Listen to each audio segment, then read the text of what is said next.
Corona संकट का सामना करते हुए नए संकल्प के साथ मैं आज एक विशेष आर्थिक पैकेज की घोषणा कर रहा हूं। यह आर्थिक पैकेज आत्मनिर्भर भारत अभियान की अहम कड़ी के तौर पर काम करेगा। साथियों, हाल में सरकार ने कोरोना संकट से जुड़ी जो आर्थिक घोषणाएं की थी, जो रिजर्व बैंक के फैसले थे और आज जिस आर्थिक पैकेज का ऐलान हो रहा है, उसे जोड़ दें तो ये करीब करीब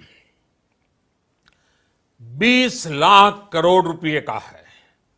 20 लाख करोड़ रुपए का है। ये पैकेज भारत की जीडीपी का करीब करीब 10% है। इन सबके जरिए देश के विभिन्न वर्गों को आर्थिक व्यवस्था की कड़ियों को 20 लाख करोड़ रुपए का संबल मिलेगा, सपोर्ट मिलेगा। नमस्कार, मैं समाजलाइव.in से महेश शर्मा।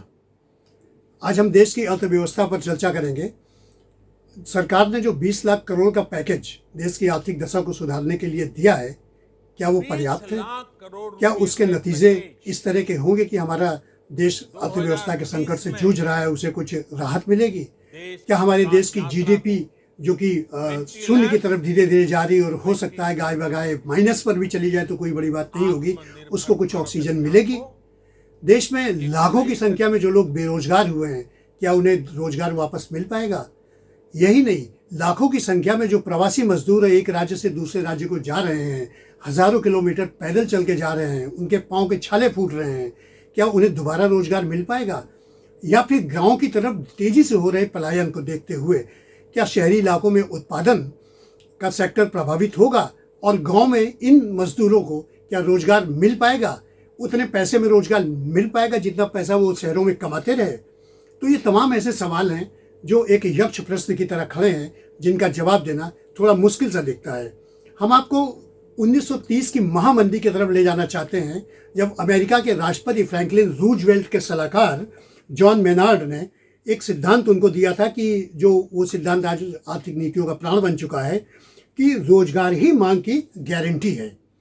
यानी कि जो डिमांड होती है और जो सप्लाई होती है, उसके बीच में अगर संतुलन नहीं होगा तो देश की अर्थव्यवस्था निश्चित चौपट हो जाएगी। और वो तभी संभव है जब एम्प्लॉयमेंट लोगों को मिलेगा, रोजगार मिलेगा। क्योंकि जब रोजगार मिलेगा तो उनके अंदर क्रय क्षमता बढ़ेगी, और क्रय क्षमता बढ़ेगी तो निश्चित तौर पर वो जरूरत की चीज़ें खरीदेंगे और अपनी ज़रूरतें पूरी करेंगे। फिर हो सकता है कि वो आवश्यक चीज़ों के साथ ही साथ कुछ विलासिता की चीज़ों की तरफ बढ़े, जिसमें टेलीविज़न है, फ्रिज है, फ़ोन है, अच्छे कपड़े हैं, ये सारी चीज़ें आ जाती हैं जो कि अर्थव्यवस्था के पहिया को बराबर घुमाते रहते हैं। लेकिन इसमें हमारे देश में सबसे बड़ी बात यह है कि रोजगार की गारंटी की तरफ किसी ने ध्यान नहीं दिया, जो कि दिया जाना चाहिए। 20 लाख करोड़ रुपया बैंक से कर्ज लेकर के या गारंटी पर ये पैसा उठा करके उस सेक्टर को देना कि उनमें रिवाइवल हो, उसमें कहीं से भी ये बात नहीं कही गई है कि वो श्रमिकों का वेतन सुनिश्चित करें। यानी जो सैलरी प्रोटेक्शन है वो कैसे हो, इस पर कोई चिंतन मनन करने की आवश्यकता नहीं समझी गई। अगर ये कहा जाए कि जो कर्मचारी वर्ग है देश का, जो एक एम्प्लॉइज सेक्टर है, वो चाहे लेबर हो, चाहे वो क्लर्क हो, चाहे वो मिडिल क्लास का हो, चाहे वो लोअर क्लास का हो, किसी भी वर्ग का हो, अगर वो सैलरीड पर्सन है तो उसके अंदर ये विश्वास देश को जगाना चाहिए, सरकारों को जगाना चाहिए कि वो उसका रोजगार उसका सुरक्षित रहेगा, उसकी तनख्वाह, उसका वेतन जो है वो सुरक्षित रहेगा, वो समय पर उसके खाते में जाएगा।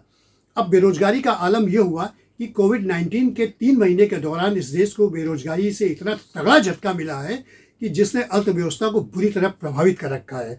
मैं आपको एक रिपोर्ट बताना चाहता हूँ CMI की, centre for monitoring economy of India. इसमें यह है कि कुल 27% जो रोजगार प्रभावित हुआ है, यानी जो बेरोजगार, टोटल रोजगार की जितने भी वो हैं मौके हैं, उसमें से 27% पूरी तरह से अपना रोजगार खो चुके हैं। उनको रोजगार वापस मिलेगा कि नहीं इसकी कोई गारंटी नहीं है, वो अपने आप में एक अनिश्चितता के दायरे में है। इसके अलावा एक रिपोर्ट मैं आपके सामने और प्रस्तुत करना चाहूँगा जो रोजगार को लेकर के है। ये पिछले 3 महीने का डेवलपमेंट है।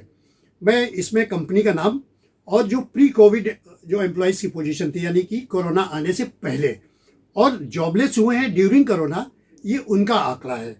तो मैं ऑटो मैन्युफैक्चरिंग सेक्टर से मैं लूँगा अगर, तो इसमें प्री कोविड एम्प्लॉयज़ की संख्या 50 लाख थी, जो कि घटकर अब रह गई है मात्र 20 से 25 लाख। ये यानी 50% से लगभग थोड़ा दाएं बाएं प्रभावित हुआ है। यानी कि जो बेरोजगारी इस सेक्टर में आई है वो 20 से 30 लाख के बीच में आई है। ये बहुत बड़ा गैप है। ये लोग कहाँ जाएंगे, क्या करेंगे, कोई गारंटी नहीं है। एक झटके में कह दिया गया जाइए, उत्पादन बंद, शोरूम बंद, ये बंद, वो बंद, जहाँ जाना हो जाइए, भगा दिए गए। वही सब माइग्रेंट लेबर के रूप में अपने अपने प्रदेशों को, अपने अपने जिलों को, अपने अपने गाँव, अपने अपने शहरों की तरफ लौट रहे हैं। ऑटो डीलरशिप सेक्टर की बात करें तो 40 लाख लोगों को यहाँ रोजगार प्री कोविड मिलता था। प्री कोविड से मतलब कोरोना के पहले, और आज उसकी संख्या समझिए 40 लाख। आज वहाँ पर जो रोजगार के मौके ख़त्म हुए हैं वो 2 लाख लोग बेरोजगार हो गए हैं, पूरी तरह से जॉबलेस हो गए हैं। अब अगर हम रिटेल में जो ऑर्गेनाइज्ड और अनऑर्गेनाइज्ड सेक्टर की बात करें तो 4 करोड़ 60 लाख रोजगार के मौके थे, जिसमें 60 लाख इस 3 महीने के दौरान जो है वो रोजगार के मौके खो चुके हैं पूरी तरह से। अभी कुछ लोग जो काम पा रहे हैं, कुछ की सैलरी अपना 50% कट गई, कुछ की 60% कट गई, जैसे तैसे काम चल रहा है, लेकिन 60 लाख 3 महीने के दौरान बेरोजगार हो चुके हैं। इंटरनेट बिजनेस की बात करें तो 4 लाख प्री कोविड से पहले जो जगह थी, जो लोग रोजगार पा रहे थे, उसमें से 80,000 से 1 लाख लोग बेरोजगार हो गए हैं। रियल इस्टेट की बात करें तो 7 करोड़ लोग इसमें इन्वॉल्व थे, 1 करोड़ 40 लाख लोग बेरोजगार हो गए हैं। ट्रैवल और टूरिज्म की बात करें तो 5 करोड़ 50 लाख के लोग लगभग काम पा रहे थे, इसमें से 3 करोड़ 80 लाख ये आने वाले कुछ समय में और अभी तक का ये बिल्कुल अपना जॉब खो चुके हैं। रेस्टोरेंट्स में इसी प्रकार 73 लाख लोग काम करते थे, अब उसमें 20 लाख लोग बेरोजगार हो चुके हैं पूरी तरह से। मीडिया और एंटरटेनमेंट इंडस्ट्री में 60 लाख लोग डायरेक्ट और इनडायरेक्ट जॉब पा रहे थे, और उनकी पोजीशन ये कि इसमें से 20 लाख लोग काम खो चुके हैं, उनका रोजगार खत्म हो चुका है। मीडिया एंड एंटरटेनमेंट जो मैंने आपको बताया ये उससे अछूता नहीं रहा, चूँकि मीडिया ही चीज़ों को उजागर कर रहा है।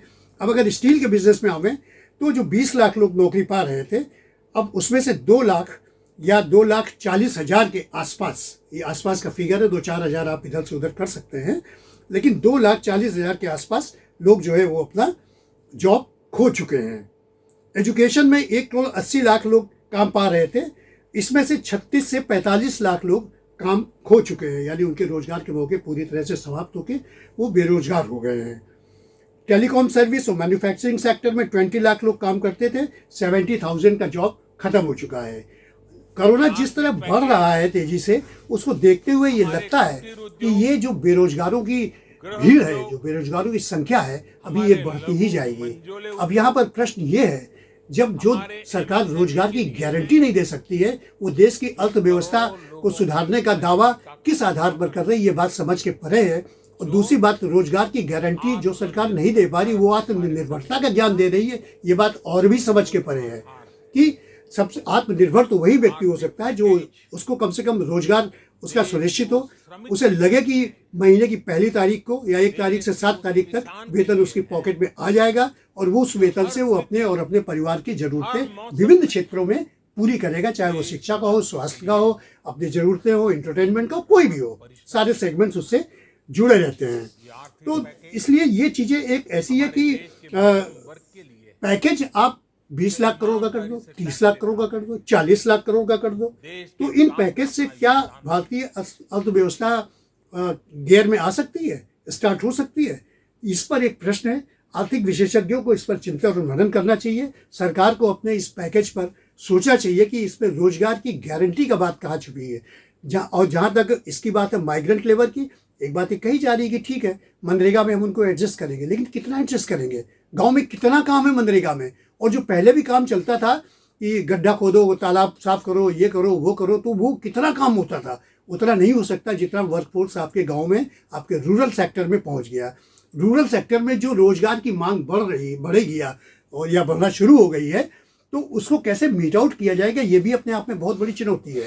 जो लाखों वर्कर हमारा एक स्टेट से दूसरे स्टेट प्रवासी मजदूर जा चुका है, और कोरोना जब भी खत्म हो, अब से लेके 2, 4, 5 महीने, या जब भी, मैं उसकी कोई गारंटी नहीं कि कब खत्म होगा, और जब भी ये कारखानों की और ये शोरूम, ये सारे सेक्टर्स में काम शुरू होगा, तो क्या वो मजदूर वहाँ वापस पहुँचेगा? वो पहुँचेगा तो कैसे पहुँचेगा? वो क्या अपनी मन स्थिति, उसको इतना बुरा एक्सपीरियंस हुआ है, क्या वो अपनी मन स्थिति इस बात की बना सकता है कि दोबारा जाकर के काम पे लौटेगा और फिर अपनी अर्थव्यवस्था को पटरी पे लाएगा? यानी आपके शहर को भलाने वाले लोग, शहर की रीढ़ कहे जाने वाले जो श्रमिक हैं, वो छोड़ के जा रहे हैं। ऐसे में वो दोबारा वापस आ करके आपको क्या योगदान देंगे, इस पर अभी संशय ये है कि वो लौटेंगे भी कि नहीं लौटेंगे, या कम पैसे में गुजारा करके अपने गाँव में ही रहना पसंद करेंगे। ये एक सोचनीय विषय है। हमारी जो GDP है वो लगातार शून्य की तरफ बढ़ रही है, माइनस में जा सकती है, ऐसी आशंका जताई जाने लगी है। तो ये तमाम ऐसी चीज़ें हैं। अब हमारे सामने एक दिक्कत ये भी है कि ऐसे में चिंतन किया जाना चाहिए कि हम लोगों को भी कि होना क्या चाहिए और क्या हो रहा है। वेतन संरक्षण जो होता है, ये सबसे प्रमुख बात होती है किसी भी कामगार के लिए। उसको रोजगार की उसकी गारंटी हो कि हाँ, वो जब तक है तो काम करे। तो इसके लिए सरकार को ये चाहिए कि जो वेतन संरक्षण के लिए वो उस कंपनी को, उस उत्पादन क्षेत्र में ऐसे सस्ते लोन दे। और सबसे बड़ी बात है कि जो भी टैक्स का एग्जम्पशन दे, जैसे कॉर्पोरेट टैक्स में 1,75,000 करोड़ रुपया जो छोड़ा गया, तो ये चीज़ें ऐसी हैं कि उन कंपनियों से कहे कि आप अपने यहाँ के कर्मचारियों को समय पर वेतन देंगे और साथ ही साथ पूरा उनको काम देंगे, और अगर काम नहीं देते हैं, ले ऑफ का उनको पैसा देंगे, लेकिन उनको बेरोजगार नहीं करेंगे। तो ये चीज़ें जो होती हैं, ये ऐसी होती कि अर्थव्यवस्था को पटरी पर ला सकती हैं। तो इसी तरह जब तक इन सब पे चिंतन नहीं होगा, एक लाइन नहीं बनेगी, और जो माइग्रेशन है वो ख़त्म नहीं होगा। कोरोना पॉजिटिव की दिशा में ये है कि मैक्सिमम अगर टेस्ट कराए जाएं और जो भी उसमें पॉजिटिव निकलते हैं उनका प्रॉपर ट्रीटमेंट और उनको क्वारंटाइन में रखना, ये सारी चीज़ें होती रहें। अगर मॉडल के तौर पर हम एक इंडस्ट्रियल सिटी को डेवलप करें और एक मॉडल के तौर पर ये दिखा दें देश को कि साहब, कोई भी देश का वो शहर हो, औद्योगिक शहर हो, कि देखिए यहाँ पर हमने कोरोना कंट्रोल करने के लिए ये काम किया, ये इतने लोग इफेक्टेड थे, और हमारे जो मजदूर भाई चले गए, हमने उनको बुला के काम किया और प्रोडक्शन यहाँ पे स्टार्ट हो गया है। तो ये चीज़ें जब तक एक तरह से लोगों में एक आशा की किरण नहीं जाएगी, तब तक ऐसा लगता नहीं है कि बहुत जल्दी सब कुछ ठीक होने वाला है। इसमें वक्त लगेगा, और सरकार को अपने इस पैकेज पर पुनर्विचार करते हुए, कुछ संशोधन करते हुए, रोजगार की गारंटी कैसे हो किसी भी क्षेत्र में, उसको सुनिश्चित करना चाहिए। तब अर्थव्यवस्था भले ही पटरी पे आ जाएगी। ये कब आएगी ये तो कोई नहीं कह सकता, लेकिन प्रयास तो किए जा सकते हैं। नमस्कार।